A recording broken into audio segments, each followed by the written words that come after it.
Hello, today's lesson is on Indigenous spirituality. First of all, let's do an activity. I'd like to ask you to go to a quiet place, if you can. Then I'd like to invite you to be aware of the different senses of your body. Your sense of touch, sense of smell, sense of hearing, sense of taste, and sense of sight. Now close your eyes and listen to your surroundings. Take a deep breath and then listen quietly to your body. This is preparing you to listen intuitively to your sixth sense. Many weavers and tattoo artists in Southeast Asia invoke the spirit of nature and their ancestors by activating their sixth sense. And this helps them in creating their textiles and or their tattoos. They interpret their dreams as messages from the spirit world in order for them to create art. To them, these are not merely artwork, but also sacred vessels where spirits reside. So to understand the core or the foundation of Southeast Asian culture, you need to really understand the spiritual realm or how to engage your sixth sense. And this is also true for many indigenous cultures wherever you will go. Indigenous spirituality and religion is the foundation of belief systems and worldviews. For instance, most Filipinos today practice Catholicism, a religion that was introduced by the Spanish colonizers in the 16th century. But while Christianity greatly influenced the Filipino belief and value system, indigenous knowledge or culture and the Filipinos' perception of power forms the foundation of their psyche or their being. And it is based on indigenous knowledge of the natural environment, such as the forest and the seas. And this is where indigenous Filipinos perceive power to reside. And they consider it as a spiritual energy that can be found in inanimate objects as well as in living things. So the spirit world in Southeast Asian culture is really very strong and active, and it usually overlaps with daily life. So spirits must be respected or else they can unleash their wrath through natural calamities such as hurricanes, droughts, earthquakes, and volcanic eruptions.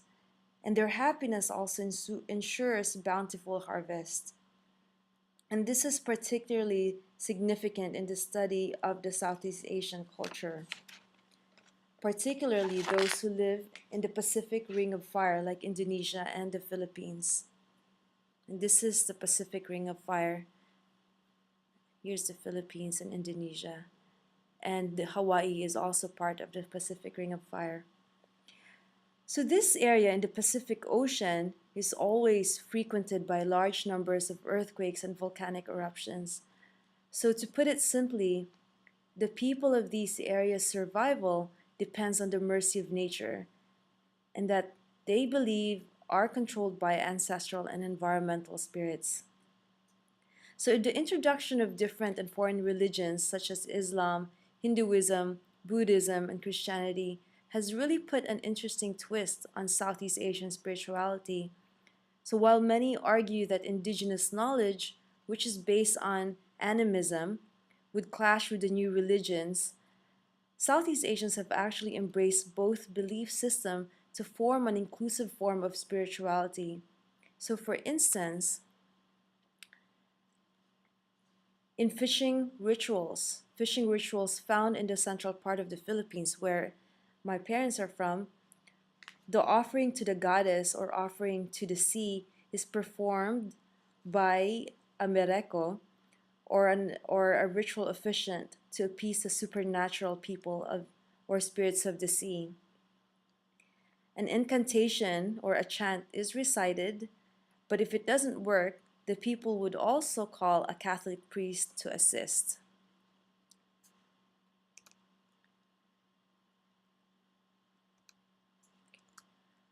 But in the mountainous regions of Mindanao or my island, there are people who solely believe in the Diwata or the indigenous God. I still do, but at the same time, I also believe in the Roman Catholic deities. These are the Tiboli people. And if you remember the the belt that I shared with you, this is actually that was made by the Tiboli people, and they're known for their jewelry and also their beautiful textiles. And later on, you will be watching a video on YouTube about the Tiboli, and you would see these are hand woven, and they also have mother of pearls. The beads are made of mother of pearls, and these blouses are handed down from one generation to the next. What they would usually do is take out all of the beadwork.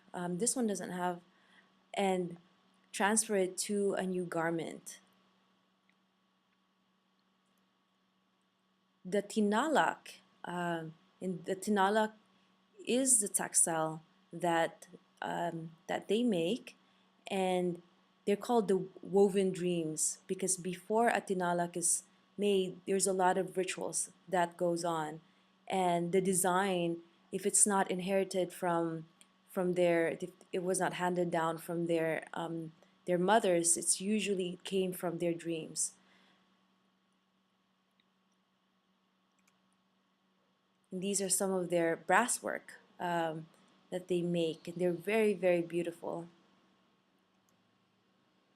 So for the homework, um, please read the sections on who are the Tiboli and what is a Tinalak under who are the Tiboli on Laulima.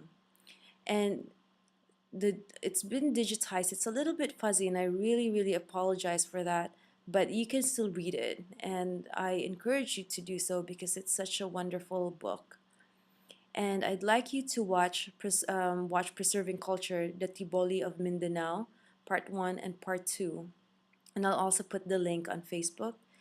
And please comment on the video and the traditional dress of the Tiboli and post it on Facebook.